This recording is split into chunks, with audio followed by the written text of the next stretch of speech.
Bretons and Argonians, I think we can all agree that the land of Skyrim is an absolute shithole. I mean, you've got dragons constantly burning people alive, there's a bloody civil war tearing its way across the country, and worst of all, you have all these immigrant cat people coming over here and stealing all my sweet rolls. But do not fear, because as the mighty Dragonborn, I have a solution that will fix all of these problems. I'm going to enact real and meaningful societal change that will affect the nation for the better.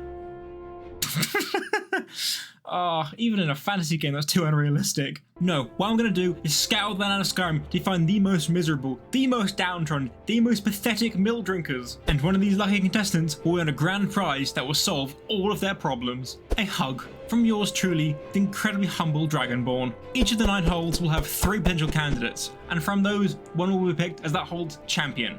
And once we have our 9 champions, the competition will begin. And what is this competition, you may ask? Well, you just have to stay tuned and find out. Welcome to the Great Skyrim Hug Search.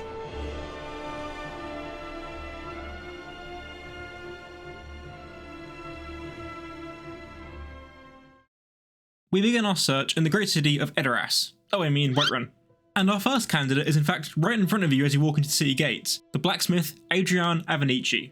Now you may be thinking, what's this woman got to be sad about? I mean, she's got a successful business, a loving husband, everything seems to be going right for her. That is until you remember what every single player has done the first time they try and level up their smithing skill. This poor woman has probably been sold potentially millions of iron daggers over the past 14 years. And it's not like she can just sell them all, or the already fragile Skyrim economy will collapse faster than did that time Ulfric Stormcloak declared tariffs on all imports from every other province in Tamriel. So her bedroom must be just absolutely filled to the brim with spare iron daggers. That's enough to make anybody cry. Up next, we have everybody's favourite housecarl. It's of course Lydia. Oh my god, I can literally fist Lydia. Stop it! Or perhaps, should I say everybody's favourite punching bag? Because let's be honest, how many of you still have an alive Lydia in your first playthrough? She's been killed by rogue fire spells, left in dark caves for years at a time, yeeted by giants, forced to carry thousands of pounds worth of burdens, and every single Skyrim player has a one-time thought, I wonder how far I can Fusrodar Lydia off this mountain. So after all that toil, I think we can agree that she deserves a bit of a rest.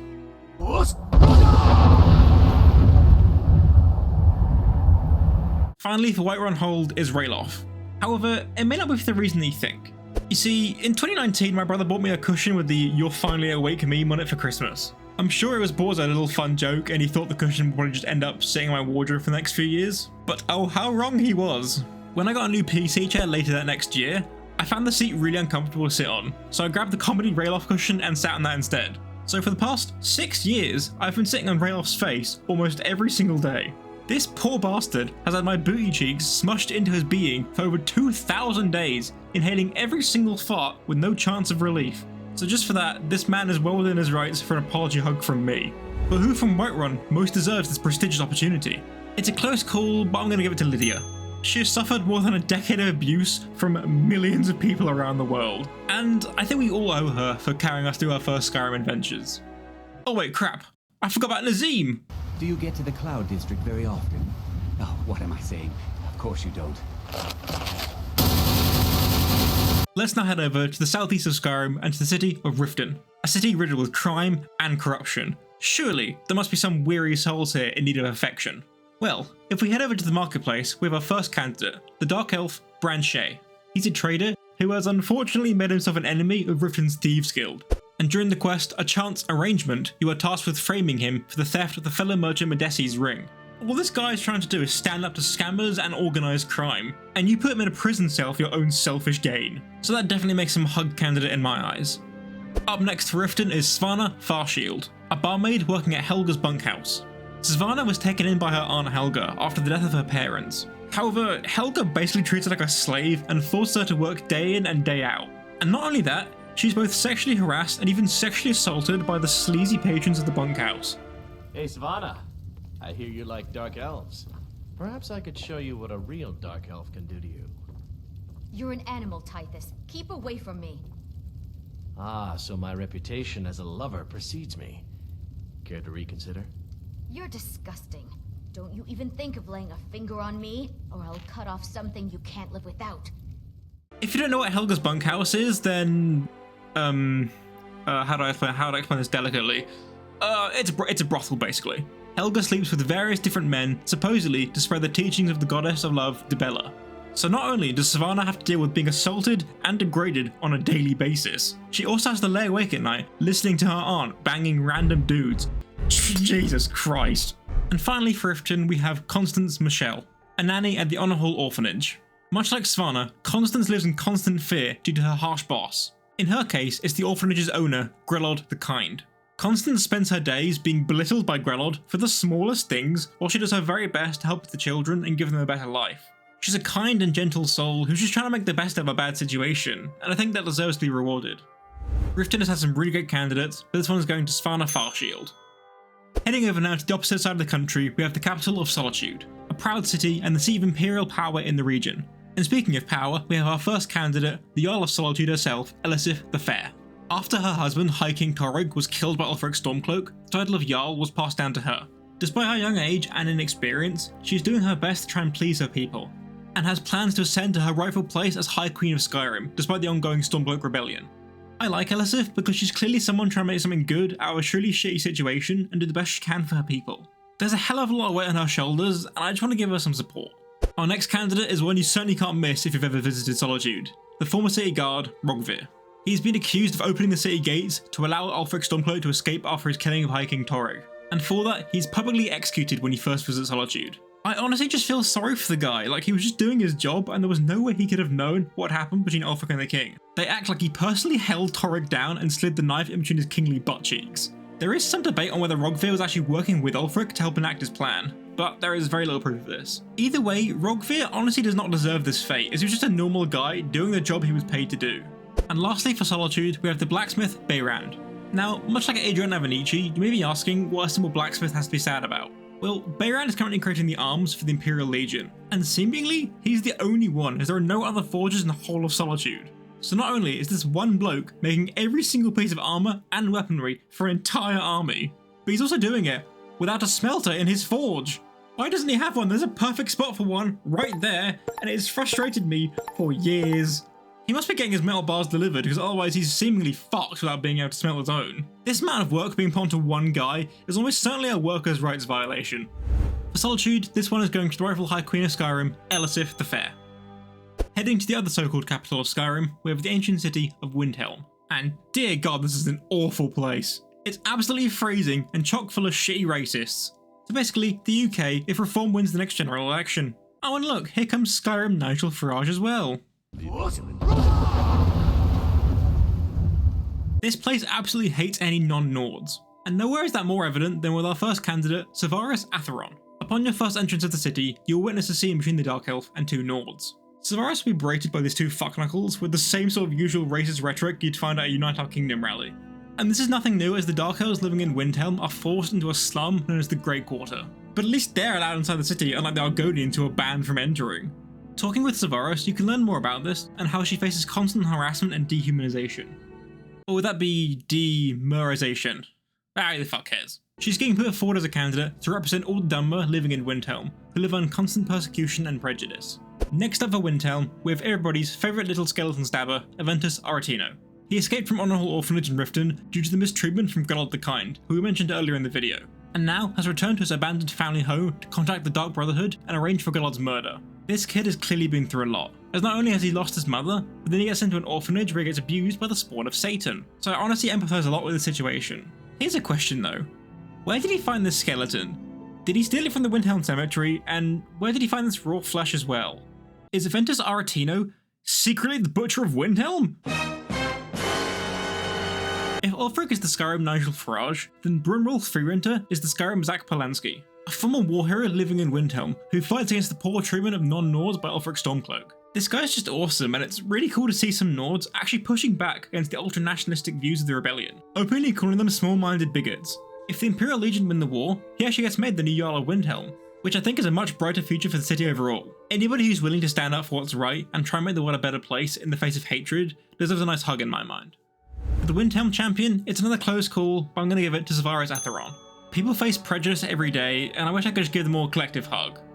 Traversing over to the far west of Skyrim, we have potentially an even bigger shithole of a city, Markarth. God, Skyrim really is a crappy place to live. Markarth is interesting because it's actually an ancient Dwemer city that is now inhabited by the Nords. The The city is absolutely laced with corruption, which brings us nicely to our first candidate, Eltris.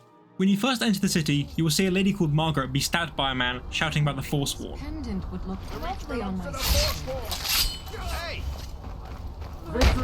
You will then be approached by a Breton called Eltris, who will ask you for your assistance in uncovering and exposing the corruption that has embedded itself at the very heart of the city. I think we can all agree this is a fairly noble cause.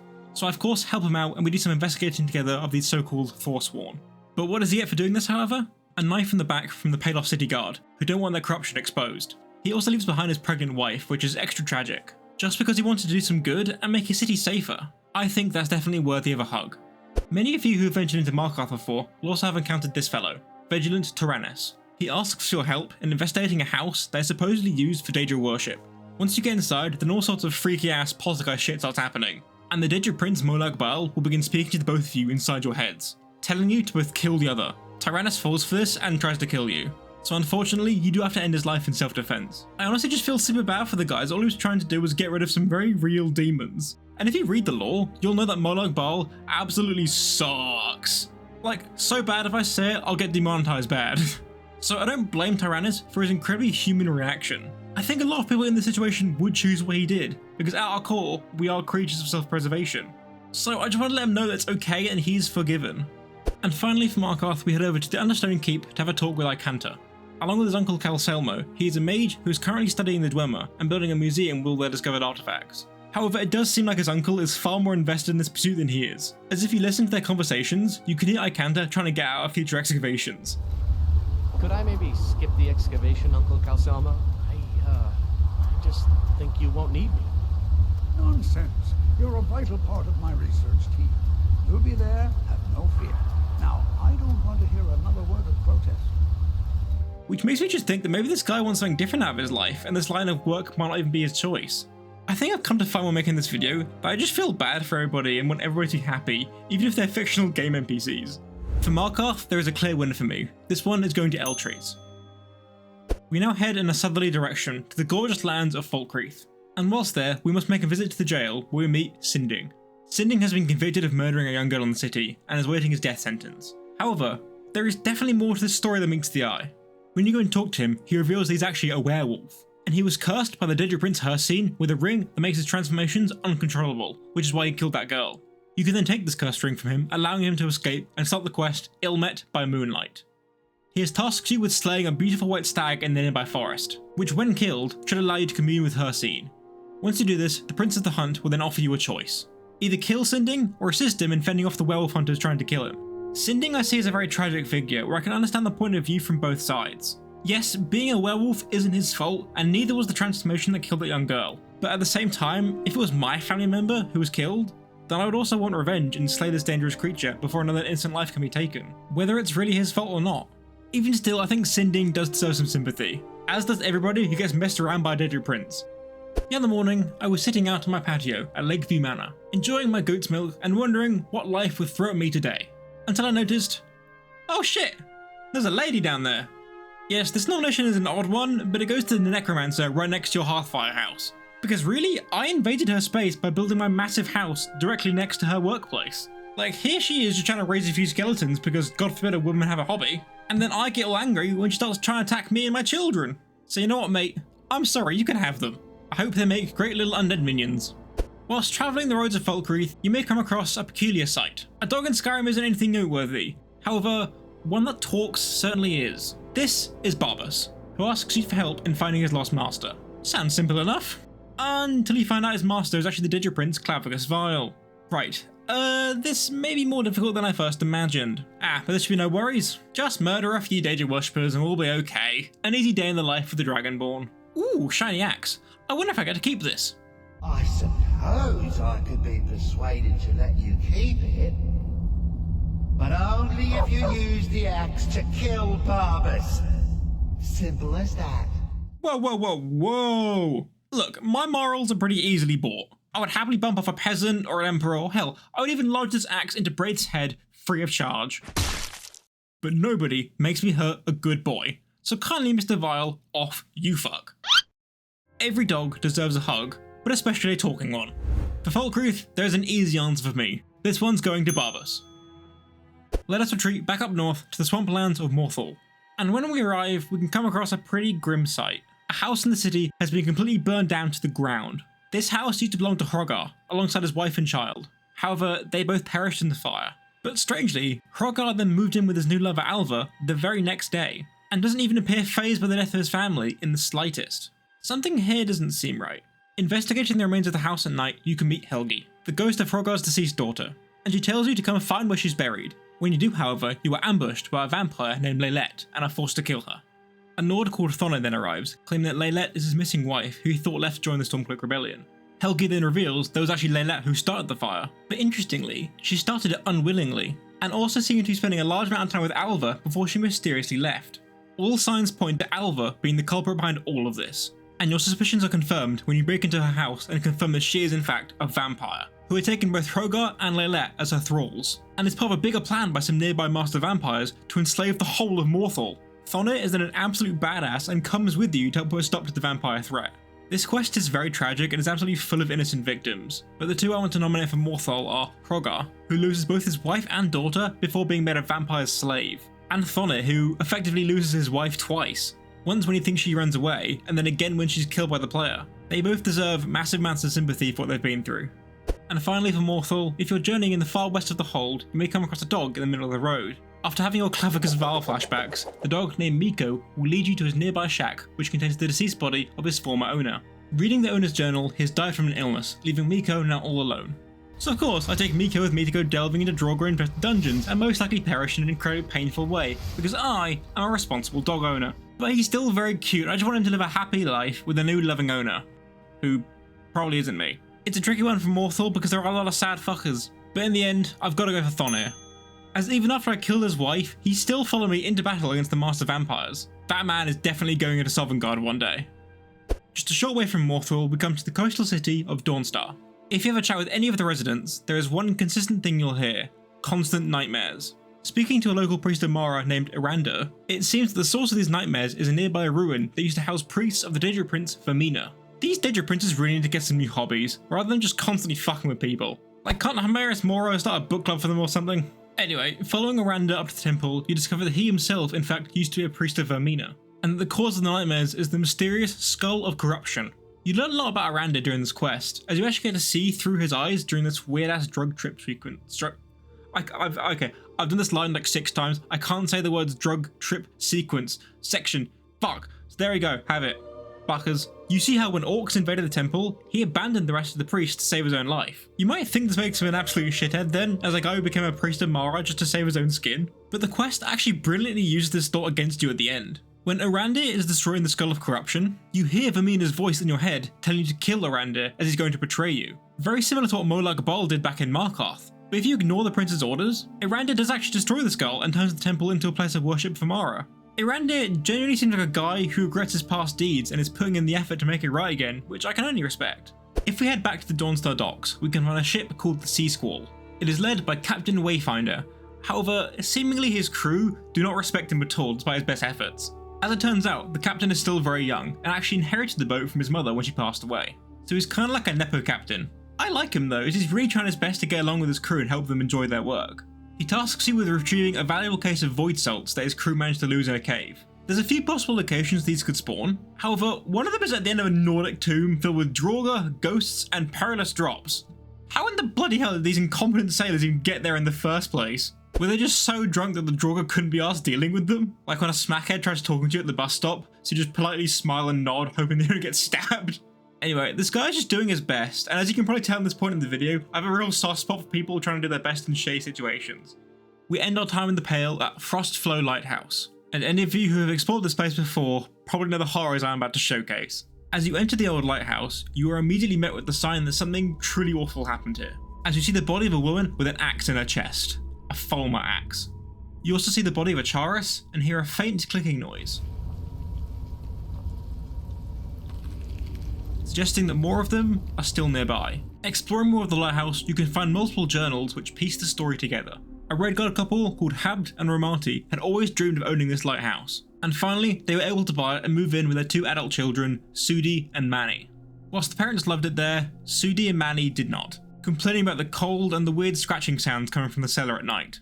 Habd assumes this to be a skeever infestation, so he makes the 2-day trip to town to buy some skeever traps. However, when he returns, he finds his wife dead on the floor next to a still alive Charos. He manages to kill the bug with his axe, but his children are nowhere to be seen. Deducing that the creatures must have come up from the cellar, he heads down there to rescue what's left of his family. But he's unsuccessful. Reaching the farmer's lair, you can find the corpse of Manny, having been impaled by many different weapons, as well as the body of Sudi, having used a dagger to take her own life to avoid the fate of her father, which you can gruesomely find in the body of this huge Charos Reaper, as it appears the family were being used as its food source. This whole location is one of the creepiest and most tragic locations in the entire game. Seeing the aftermath of this whole family being slaughtered by Falmer really just makes you wish you got here in time to save them. And you might think I'm going to pick Cabot for the Dawnstar nomination. However, I'm actually going to go with his daughter Sudi instead for 2 reasons. One is that her dad wasn't particularly conscious when he was fed to the bug alive, while Sudi was fully alive when she used the dagger to end her life. And 2 is that there isn't really much of Habit left to hug. For Dawnstar, it's an easy choice. It's going to Sudi. And finally, we come to the last city, that being the former capital of Winterhold. This place used to be a major sea of power in Skyrim. However, after the Great Collapse, where the majority of the city fell into the Sea of Ghosts, Winterhold is now little more than a rundown village. If we head to the local inn, we can meet a lowly drunk sitting in the bar named Ranmir, who appears to have racked up quite a bit of gold debt from his constant nights of drinking.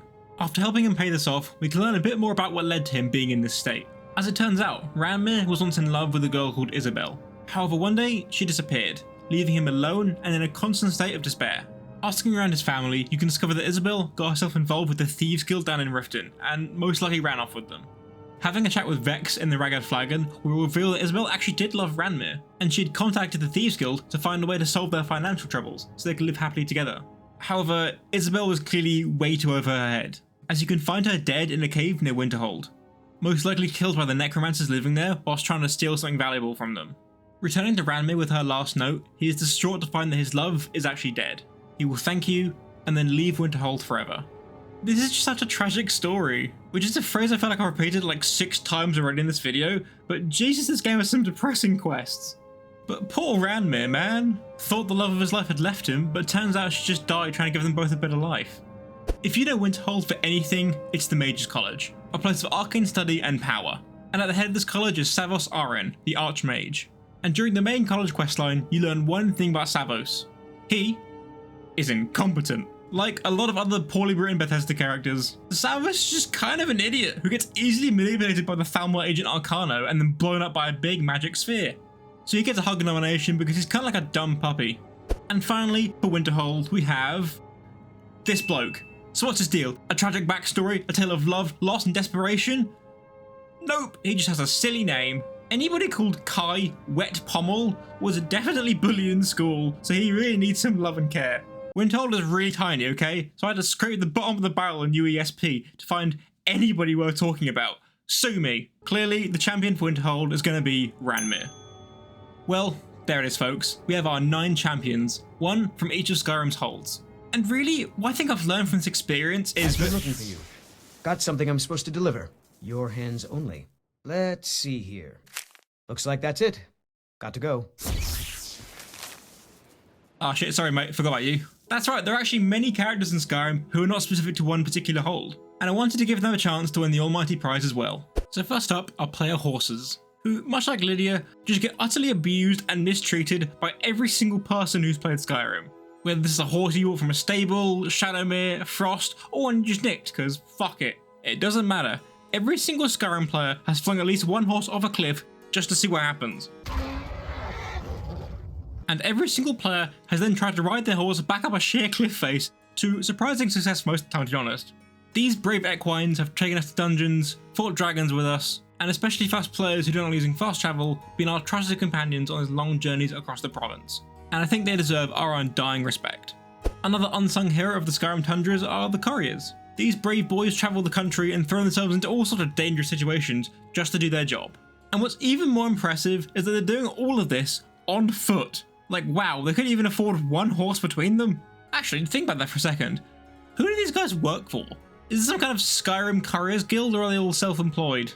If they are self-employed, do they have rivalries between each other? Like, does the Nord one and the Dunmer one battle over who gets the better paying deliveries? Oh shit, this would be such a fun fanfiction. Courier Wars! I'm delivering you to your death. Wait, what was this video about again? Oh yeah, couriers deserve a big hug, not just for crossing Skyrim on foot, but also seemingly developing GPS technology to find me literally anywhere in the province. And finally, for this category, we have Talskar the Wanderer. He's a bard who travels all throughout Skyrim, stopping off at various inns and spreading the gift of music to all. He'll even perform for you in the middle of the wilderness if you have the coin, and is generally a pretty stand-up guy. I tell you, the Dragonborn comes. Talskar to me just represents one of the reasons this is my favourite game of all time. Because when travelling the roads, you just find these weird and wonderful things that really make the world feel alive and breathing. You never really know what you're going to find around the next corner. Will it be a pleasant bard here to show you tales of ancient heroes? Or a giant kitty ready to claw your fucking face off? This category may well be the hardest to choose out of the whole video, but ultimately I'm going to go with the courier. Mainly because I've got at least 6 of them killed so far.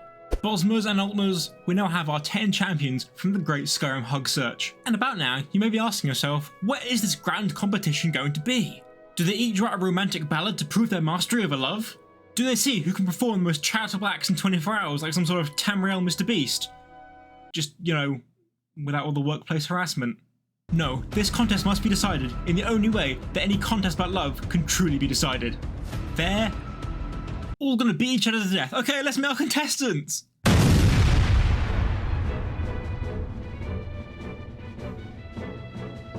Representing Whiterun, we have the housecarl Lydia. Representing Riften, we have the abused servant Svanna Farshield. Representing Solitude, we have Jarl Elisif the Fair. Representing Windhelm, we have civil rights activist Severus Atheron. Representing Markarth, we have the investigator Eltris. Representing Falkreath, we have Barbas, the demon dog thing. Representing Morthal, we have the badass legend Thonir. Representing Dawnstar, we have where is she? Give me a sec.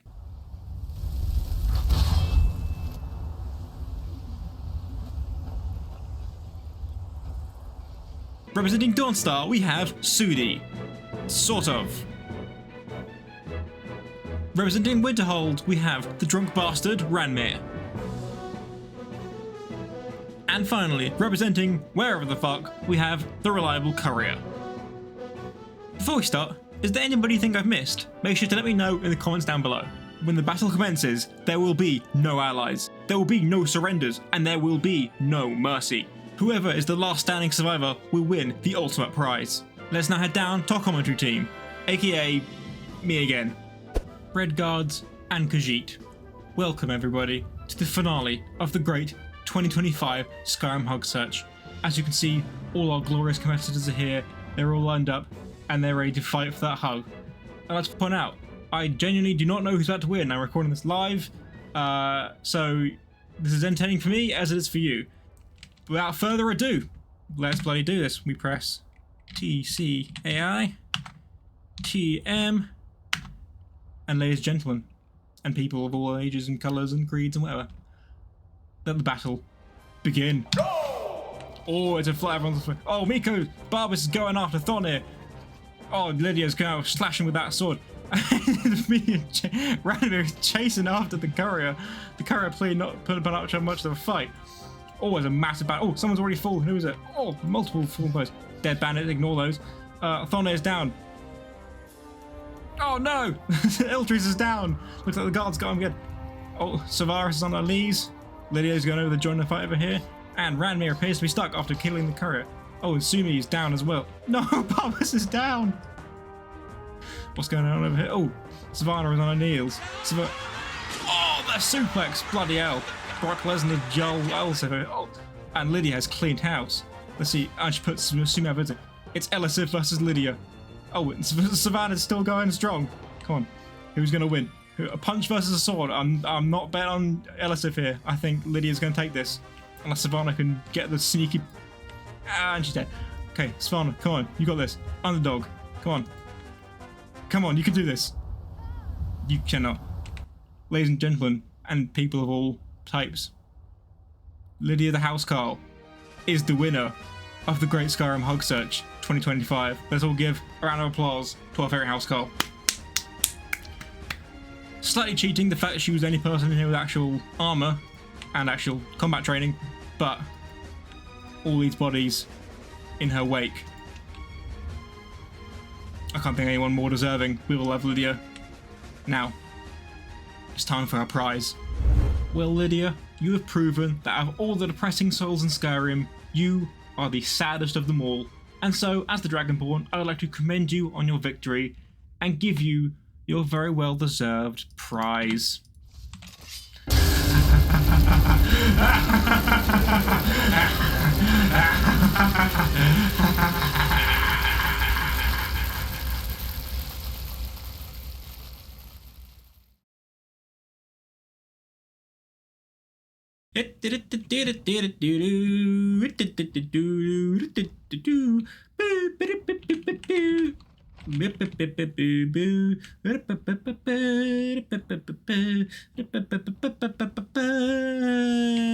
There you go.